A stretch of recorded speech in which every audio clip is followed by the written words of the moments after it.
Welcome to the Living the Dream podcast with Curveball. If you believe, you can achieve.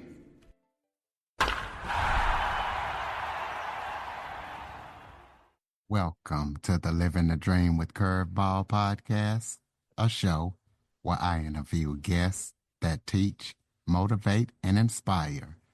Today, I am joined by award-winning author and nationally syndicated health expert, Dr. John Poothulill. John's going to be talking about things like how to beat weight gain, diabetes, and all about his books and everything that he's up to. So let's get it started. Dr. Poothulill, thank you so much for joining me today. Thank you for having me. And I thank the audience who will be listening and viewing. Why don't you start off by telling everybody a little bit about yourself? Well, I come from India. I did my medical training in India. I went to Scotland to do an internship. I came to the United States in 1970, did residency and fellowship. I hold certifications in the American Board of Pediatrics, Canadian Board of Pediatrics, American Board of Allergy and Immunology. During my practice, I noticed my patients gaining weight, some of them developing diabetes, and even in spite of treatment, many of them having complications of diabetes such as kidney damage, damage to their eyesight, heart attacks, dementia, Alzheimer's. So I was curious, why are they having these complications in spite of taking insulin and keeping their blood sugar normal? So this is why this is what I started my journey on how to finding out what is the natural regulatory mechanisms of food intake, how overweight happens, and the complications such as diabetes, how do they happen, and what to do about it to treat it as well as to prevent it. Okay, well, I know you also talk about 7 ways to lose weight and not regain the weight. So can you talk about those 7 ways? Yes. The thing is, many people lose weight using a prescribed dietary program or restricted calorie intake, and they succeed. But then what happens? How do you maintain? How do you prevent it from coming back? And that the weight loss mechanism does not address how to prevent the weight from coming back. That is what motivated me to help people who are losing weight or who have lost weight reach their optimum weight, but then they start regaining. So let's go back and say, why do we lose weight? How do we lose weight? If you take in less calories compared to what you're spending, then the body draws the stored energy that is stored as fat for metabolic actions to produce energy. That is fine. But in order to maintain your natural body functions, the body needs over 100 different nutrients. So how do you provide the body all the nutrients at the right time in the right amount? If you don't, you start regaining the weight back because you go back to the old way of eating. So the first thing is to find out. I will take one by one, and you can ask after each one. I will stop, and then you can ask for the clarification if you need to. The first one is, what exactly is what I call your authentic weight? Because if you look at the weight chart or the BMI table, it is based on white ethnic background in the United States. Go back to the history. How did the weight chart come about? It is a recording of the Metropolitan Life Insurance Company, who compiled the voluntarily reported height and weight of insurance seeking people to determine what weight and what height was contributing to early illness, death, or longevity. That is how the weight and height table came about. It was not actually measured, it was reported weight and height. Nobody verified it. Then they found out, they applied that to every person in the world because we learned in our medical school in India 60 years ago the same thing. So that has been the standard all over the world. So people are classified regardless of their genetic makeup, their ethnic background, their food habits, the same way. But that is in last year, 2024, the American Medical Association suggested that the same BMI chart and the weight table will not be applicable to individual without considering their genetic makeup, their food habits, their illnesses, and all those things. So the first chapter is how to find your own, what I call authentic weight. Any questions? Nope. Well said. Okay. So the what I mean by that is ordinarily each ethnic group come from a different background, different genetic disposition, different type of cuisine. And some people, if you have excess food for generations, you will have a larger storage capacity. In other words, you can be the same height, but one person can weigh 150 pounds, another person can weigh 200 pounds, same height. So, which one is right? That depends on how much fat storage capacity you inherited. Because as long as the fat is outside the blood, it does not cause you any medical problems. But if it stays in the blood, then it blocks the arteries, producing heart attack, stroke, kidney problems, and all that. So that is where you have to determine what is your own authentic weight. So the next question is, how do you identify or determine what is your authentic weight? In most cases, you reach your authentic weight in the mid 20s. 20, why mid 20s? Because that is when you have reached your maximum height and your bone density is the maximum. Remember, your weight is a compound measurement of your muscle weight, your bone weight, your fat weight, your water weight, or organ weight, all of these are included in your total weight. So the maximum height is and the bone density, they are reached by mid 20s. So if your blood test shows normal fasting blood sugar, normal triglyceride, normal cholesterol, that weight is your authentic weight. So as long as you keep close to it, not more than 5 to 7, maximum 10% deviation as you get older, you are going to be fine. Okay? Yep, you're good. Keep on going. Okay. So that is what you have to keep tab on. That is your authentic weight. That is what you want to keep for the rest of your life, and you are going to be fine. But if you deviate from that, then the question is why? That is the second chapter. If you don't put in more calories than you are spending, then you are going to store it in the body as fat. So, what we have to look at is what is making you overeat. That's the second chapter.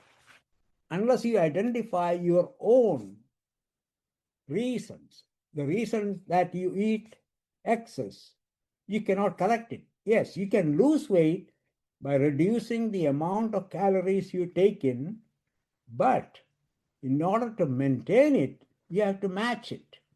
And in order to match it, you need to know what nutrients, how much, or what food group, how much each time you sit down to eat. Let me ask you this question.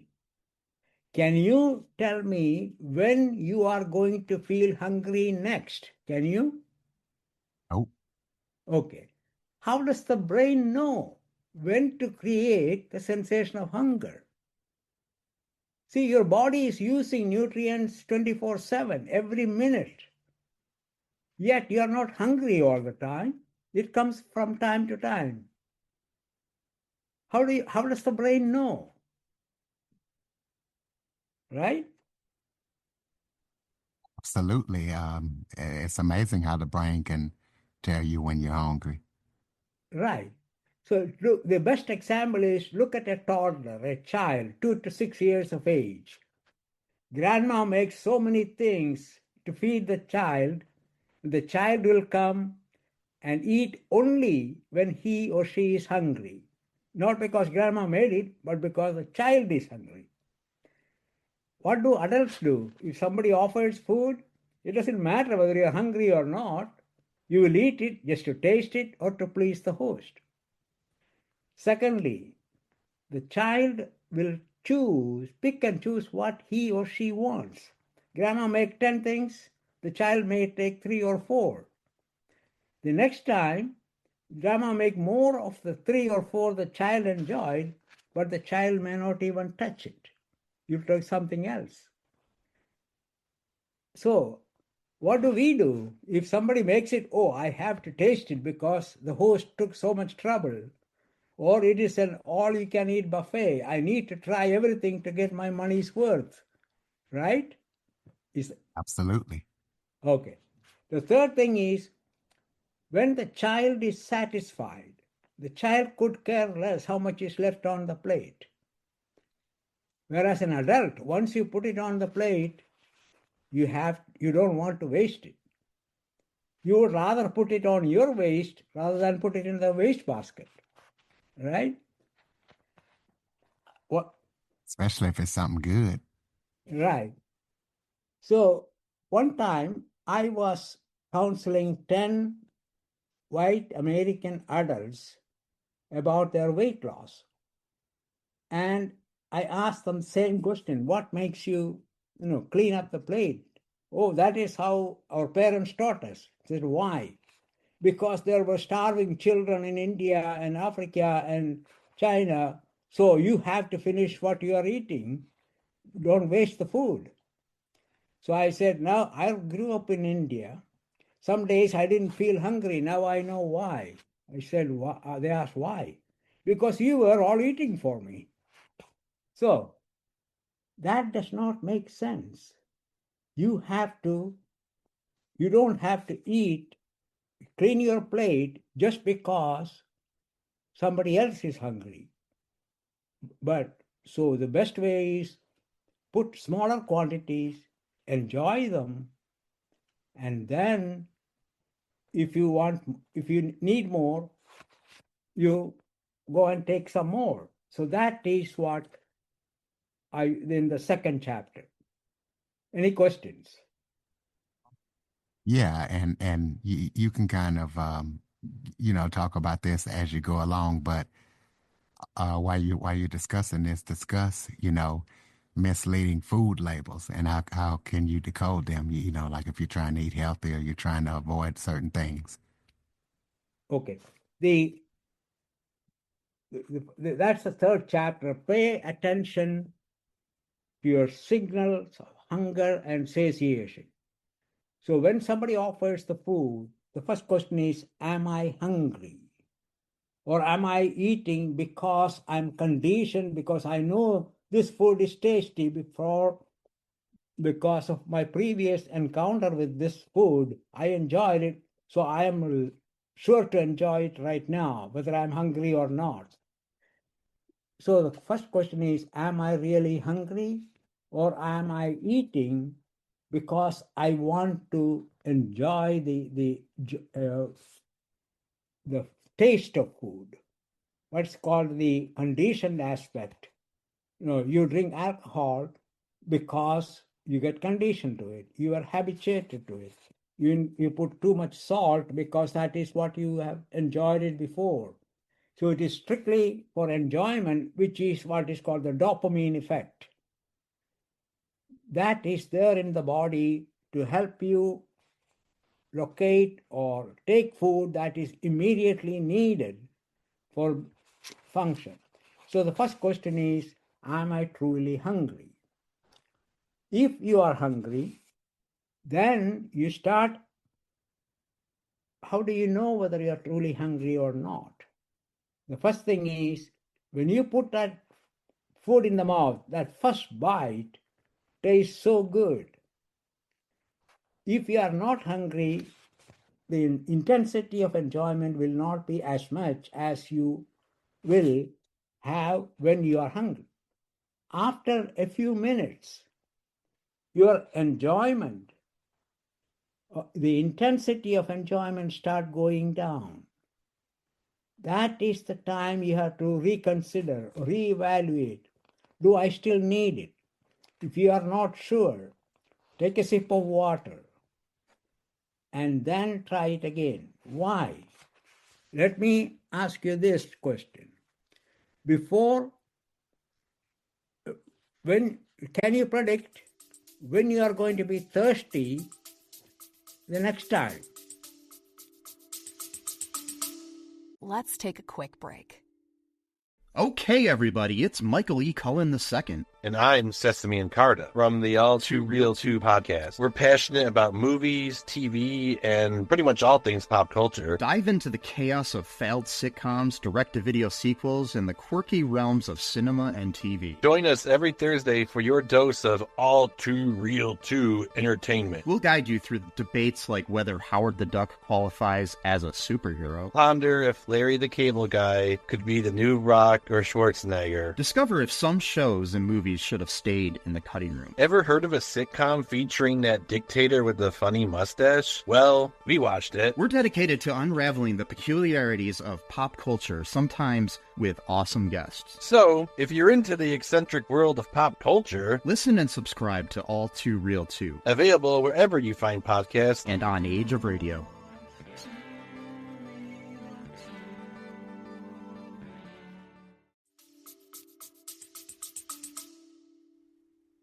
Well, I would say, if you were out on a hot summer day and you were out in the yard, I mean, you might not be able to predict the actual time, but you're going to be thirsty. So I would say maybe sometimes. Right. But then when you are thirsty, can you predetermine how much water will it take to quench your thirst? You cannot. Cannot. And each time when you're thirsty, the quantity that takes to quench your thirst will be different, right? Yes. Okay. Now, if I blindfold you and give you something to drink, you will know immediately whether it is water, wine, beer, coffee, tea, right? Yes. How do you know that? Well, I would say if you've drank these things before, you will know what they are. But maybe if you have not, you might not know what it is. But when you identify them, how do you identify them? By your taste buds. Yeah, exactly. That's what I'm looking for. What I'm suggesting is, by the time you finish drinking, your thirst is quenched, but the word is that water is still in your stomach, right? It has not been absorbed into the body yet. Is that correct? That's correct. So how does the brain know you had enough? Because the quantity is different. If it is based on fullness of the stomach, you should drink the same quantity of water before your thirst is quenched. Because of the variation in the volume, it has to be something other than the volume capacity of the stomach. How does the brain know you have enough water you consumed enough to quench your thirst at that time. Any idea? I don't know, but I will say that God is amazing and he made an amazing thing when he created the body. Well, yes, that is true, but how does it function? That is what we need to know. The mechanism is there, but how do we apply the mechanism? What I am suggesting is those taste buds that identified between different types of drinks that you take, that is what God gave us to identification, but God also added something else. That is, those taste buds, they can meter how much is going down. You see, the brain already knows what your water deficit is, the quantity. When the metering tells the brain this much has gone down, the brain says, okay, that's it. Does that make sense? Yes, that makes sense. Okay. That is why we are satisfied different volumes of water at different times, even before that water is absorbed into the body. What I'm suggesting in this book is that we have a similar mechanism for solid foods also. In order to identify the type of solid nutrients, remember, body needs over 100 different nutrients. You cannot get all of them from one food group or from one meal. That is why we get hungry at different times of the day. How many times you eat, it doesn't matter as long as you eat in response to hunger. But the type of food you eat should be based on what the body needs. And how does the body know that?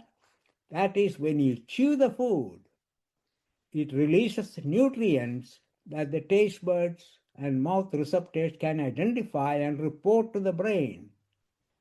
Now, each time, is there any food in nature that adult humans can get nutrients from without chewing? I would say drinking. Yeah, well, drinking will not give you all the nutrients you need.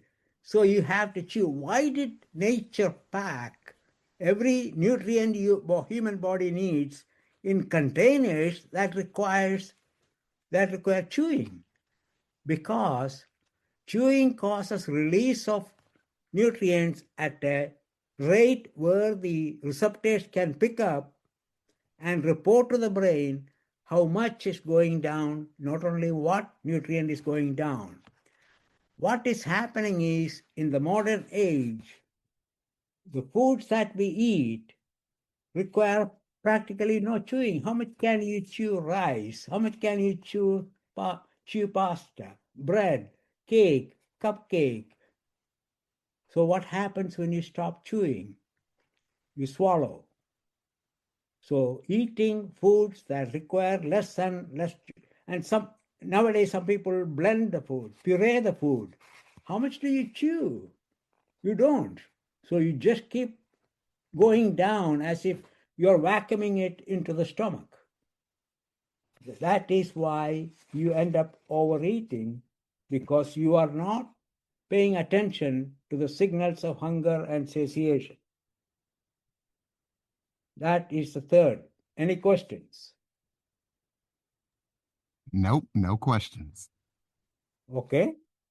Okay. The next is, you have to identify what is your old way of eating that led you to gain weight and have complications.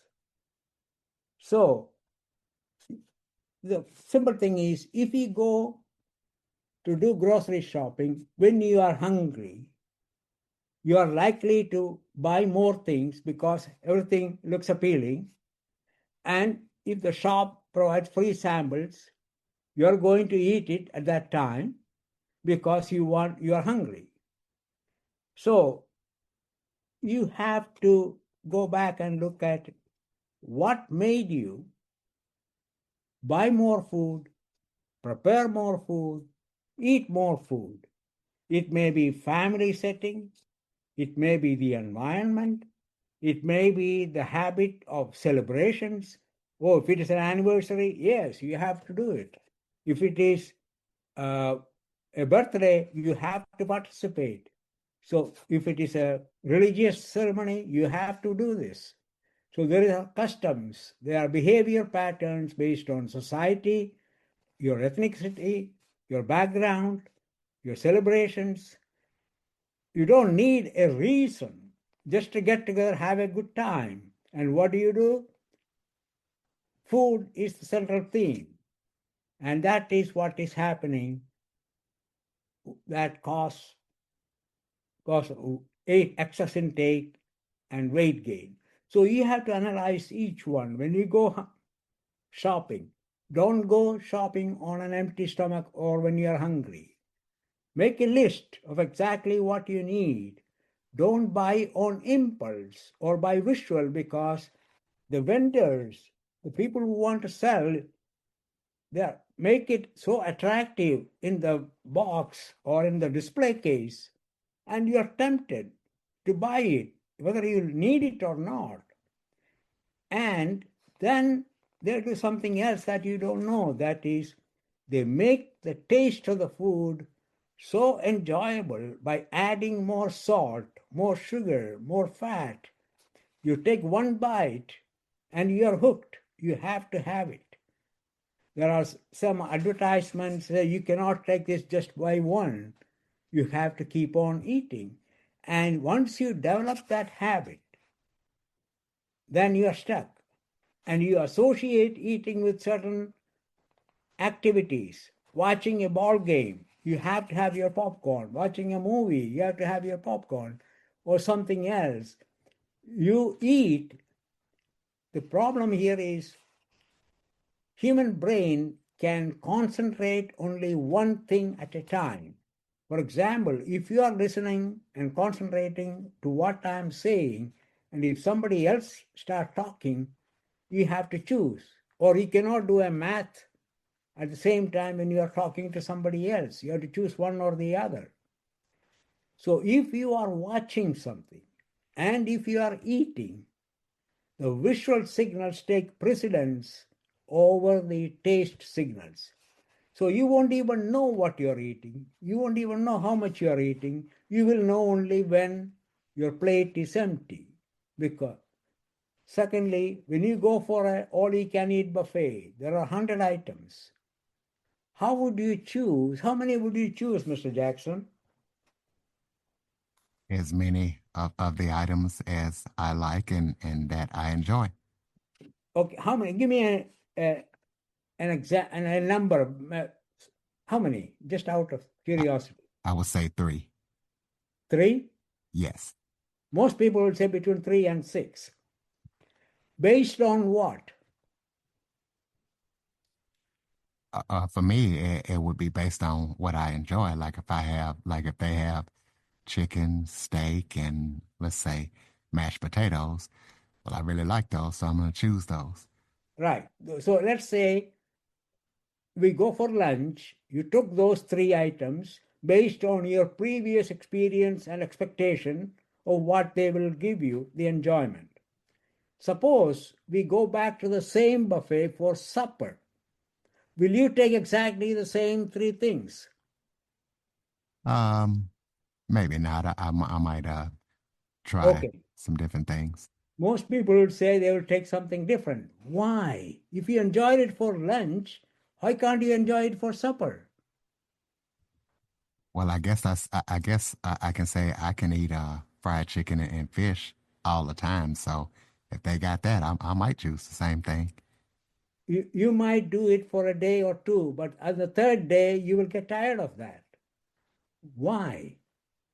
Because the nutrients you got from the chicken or the 3 things that you ate for lunch, they are still in the body, but the brain gets information from different organs and sites in the body that other nutrients are needed. And because of your previous experience, the subconscious mind knows which food will provide the needed the nutrients needed at this time for supper.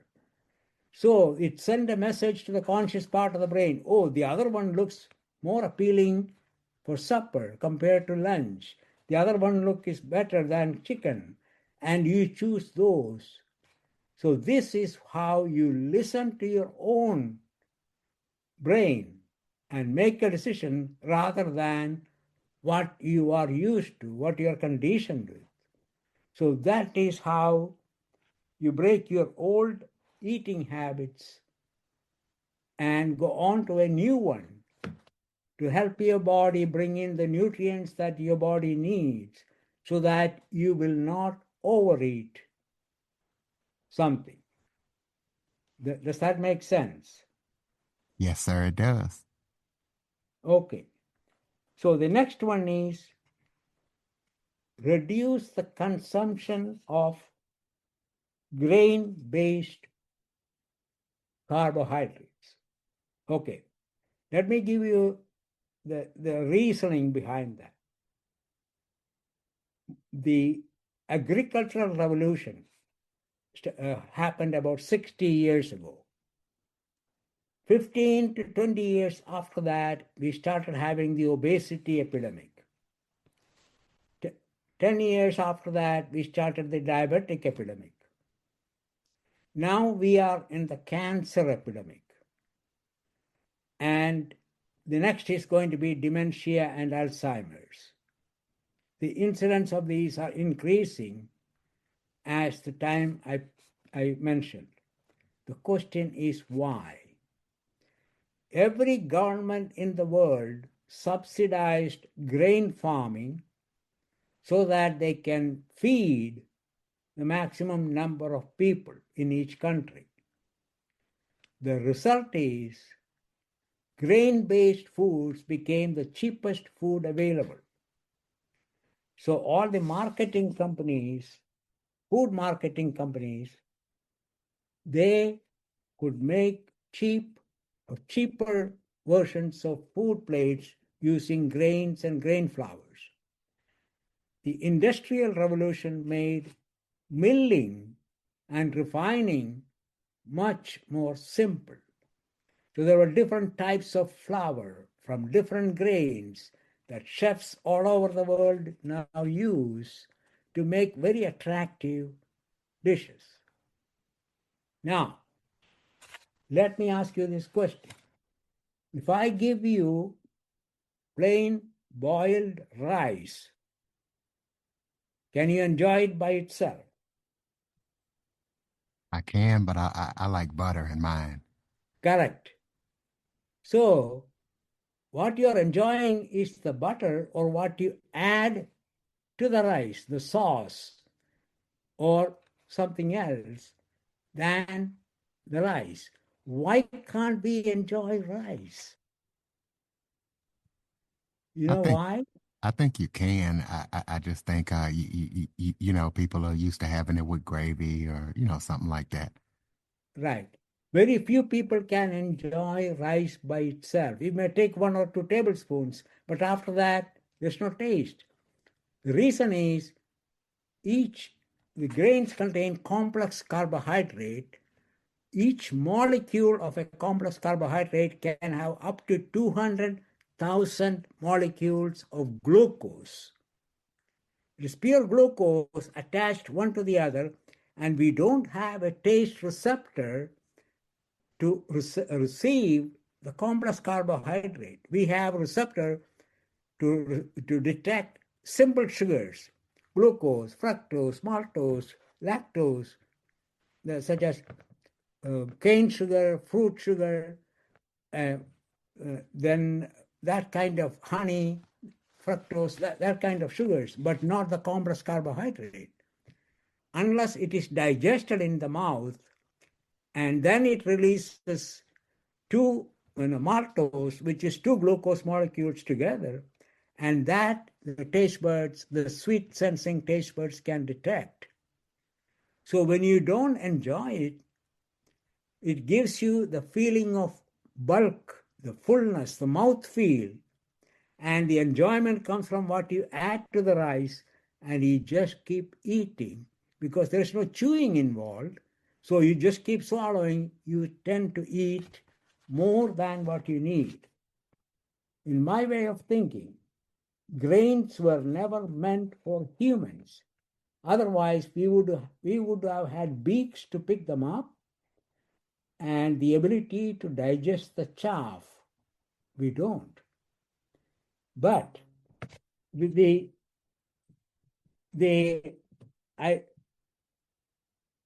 milling and refining made it possible for people to eat enormous quantities of grain-based foods. And the marketing companies make it more attractive by adding more salt. Can you enjoy bread made without any salt? Try that. That is the reason why you eat more of grain-based carbohydrate. In the old days, before the agricultural revolution, the best example is the Native Americans who were brought to the reservations in the year 1900. They had complete physical examination, and they did not have practically any type 2 diabetes. They did not have very much cancer, and they had very few people with heart disease, even though the number of people, 80 to 100, were higher than the white population residing in the same area per 100,000 people. If you take 100,000 white people and 100,000 Native Americans, the Native Americans had more older age group, but less incidence of these chronic conditions. Why? If you look at their eating habits, they moved from one food source to another. They ate everything: fish, meat, fruits, grains, nuts, berries, yams, birds. But they did not eat one thing, that is, they did not stay in one place to cultivate any grains or eat grain-based foods. However, when they came to the reservation, what they got most was grain-based foods. And now their incidence of type 2 diabetes is double that of white Americans living in around the reservations. And the incidence of cancer is also higher. So this is where I'm coming from, that reduce the intake of grain-based carbohydrates, and you can reduce incidence of obesity, type 2 diabetes, and even cancer. Before the agricultural revolution, the percentage of complex carbohydrate that gave food energy for daily living was less than 35% of total daily energy intake. Now, in the developed countries, it is 50%. In developing countries, it is 60 to 70%. This is the reason we are having the increasing incidence of obesity, type 2 diabetes, and cancer. Does that make any questions? That makes sense. Very good. So the question is, why are we eating? We have to remember, we are eating to maintain our health and to feel great. Feeling great has two components. One is you want to enjoy what you eat when you eat, because enjoyment of food is one of the few, or one of the only pleasure, I should say, that you can enjoy to the fullest multiple times a day, from the time you are born until you die. Is there anything else you can enjoy so many times a day to the fullest extent? Can you think of anything else? I can't think of nothing off the top of my head. Right. So that is how nature made us, or God made us, to be able to take in and enjoy what we have, what we are given at the time, but in a moderation. How do you decide the moderation? That is where if you put a baby within hour of birth, if they put the baby on the mother's chest, the baby will reach the breast and start sucking the nipple without any training. How does that happen? And the baby decides when to drink, how much to drink, and when to stop. So we have that faculty from the day we are born. Why do we change it? Why do we eat more than we need? Do you know when it starts going bad? Probably when we get, to maybe like 5, 6 years old, I would guess. Exactly. You hit it right. You know why at 6 years old? Well, probably because we're exposed to more foods and different things that's good for us and different things that's not so good for us. How does the child know that? You know why? Because they start listening to their parents. Your parents tell you, okay, you better eat that. That's good for you. If you want to get tall, eat this. If you want to get strong, eat this. You have to, we don't have time to stop on the way. We are traveling. Eat this. So, and the school, we have to go for a game. You have to bulk up. You have to get strong. You need to play football. You need more muscles. The child disconnects the natural control mechanism and eat based on what the parents tell, what the school wants, what the coach wants. You disconnect the natural control mechanisms and start eating with a different objective. So you need to reset. If you are already older, you're starting to have too much weight, too much fat in your blood, too much triglycerides, your blood sugar is going up, your cholesterol is going up. You need a reset and say, why am I eating? I'm eating for my health and to feel great. Feeling great starts with each meal. Take your time, enjoy it. And when the intensity of enjoyment is reduced, stop eating. You can always go back and eat again when you are hungry. But then this requirement will be different. Your brain will recalculate, and say which food you need at this time compared to the previous one. Never eat until you feel full in your stomach. Just like you will not drink until your stomach is full. You stop drinking when your thirst is quenched. Similarly, you stop eating when the intensity of enjoyment goes down, not when you feel full in your stomach. If you eat until your stomach is full, you have eaten too much. So eat for good health and not feel great and not to fill up your stomach or to get your money's worth or to please your host or any other reason. Only because you enjoy the food.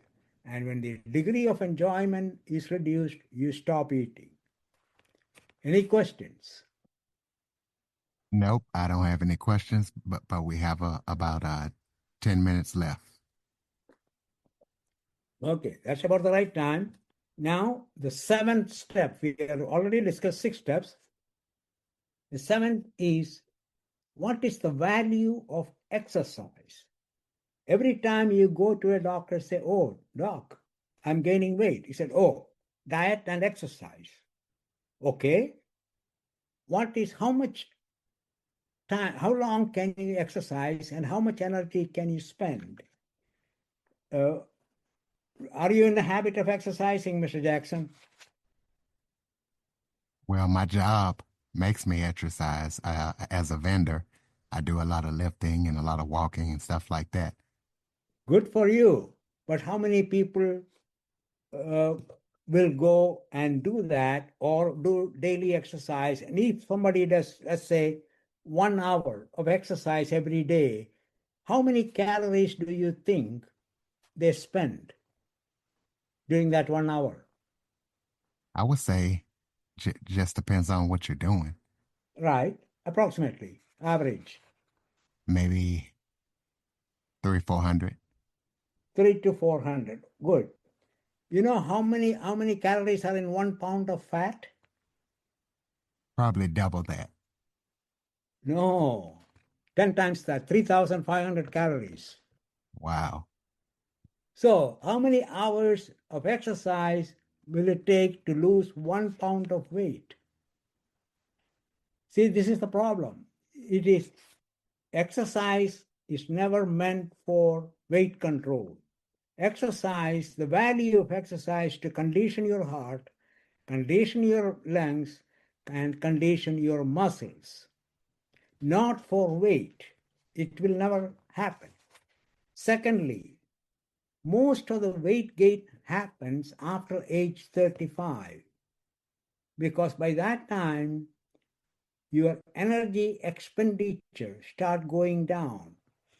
The job you took 20 minutes to do when you were in mid 20s, when you reach 40, it takes double the amount of time to do the same job, right? Right. Okay. Why?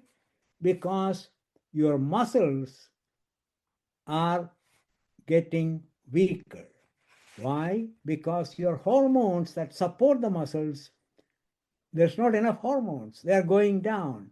Some people try to compensate by taking hormones from the outside and muscle building proteins and things, nutrition supplements, which is fine in the sense they will last only for a little while longer. You still are going to use your lose muscle mass, muscle power, but what happened is you're already used to a certain volume and type of food intake, and you continue the same. And you wonder, oh, I'm eating the same way, I'm exercising the same way, but I'm gaining weight. It is the reason is your energy expenditure is going down as you get older. So if you do not correspondingly reduce the intake, then you are going to get into problems. The first signal is when you do a blood test, if your triglyceride, that's the fat content in the blood, if that start going up, either triglyceride or cholesterol, you have a problem because you are eating in excess of what your body needs or can use.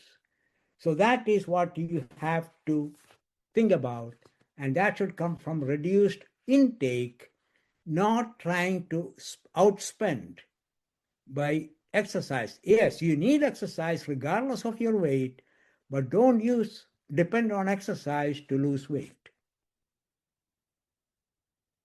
Any Oh, questions? nope. Well, actually, I do. Throw out your contact info and let listeners know where they can purchase your books. Yes. I have published 7 books, 2 of them on cancer, the rest on my primary objective is to educate people about the real cause and the right cure of type 2 diabetes. Just to give you an overview, if you know somebody who is taking insulin to control the blood sugar will go down. Where does that go? It does not go out of the body.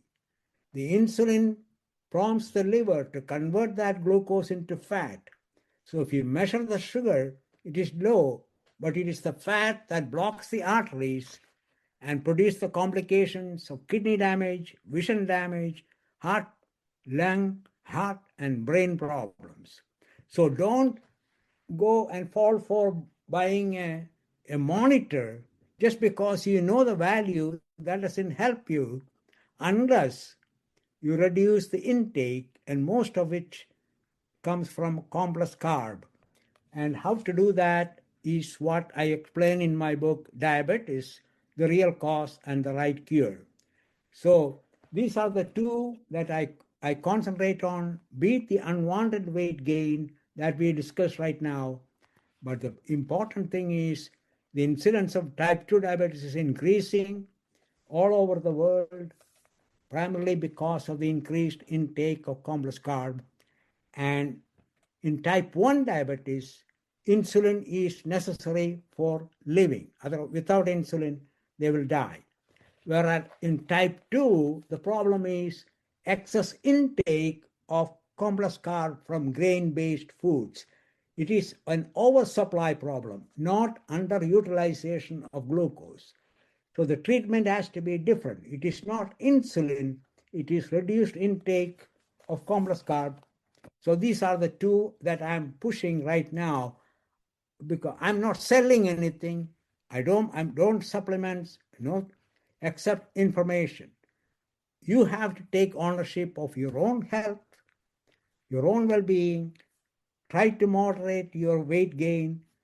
Try to prevent type 2 diabetes or reduce your blood sugar by not putting the complex carb into your mouth, because when digested, they release lot of glucose. That is what causes elevation of blood sugar, not your insulin. There is nothing wrong with your insulin if you are a type 2 diabetic. That insulin is beneficial only for type 1. For type 2, it is a problem of overeating, oversupply of glucose. So that is what you have to concentrate. That's an easy thing to do. So don't fall for the gadgets and the numbers. And my books are available on Amazon. My website is drjohnonhealth.com. All right, ladies and gentlemen, so you be sure to check out Dr. Poothulill's books and check out his website. Follow, rate, review, share this episode to as many people as possible. Follow us on your favorite podcast platform. Visit www.curveball337.com for more information on the Living the Dream with Curveball podcast. Thank you so much for listening and supporting the show. And Dr. Poothulill, thank you so much for all that you do, and thank you for joining me. Thank you for having me. For more information on the Living the Dream with Curveball podcast, visit www.curveball337.com. Until next time, keep living the dream.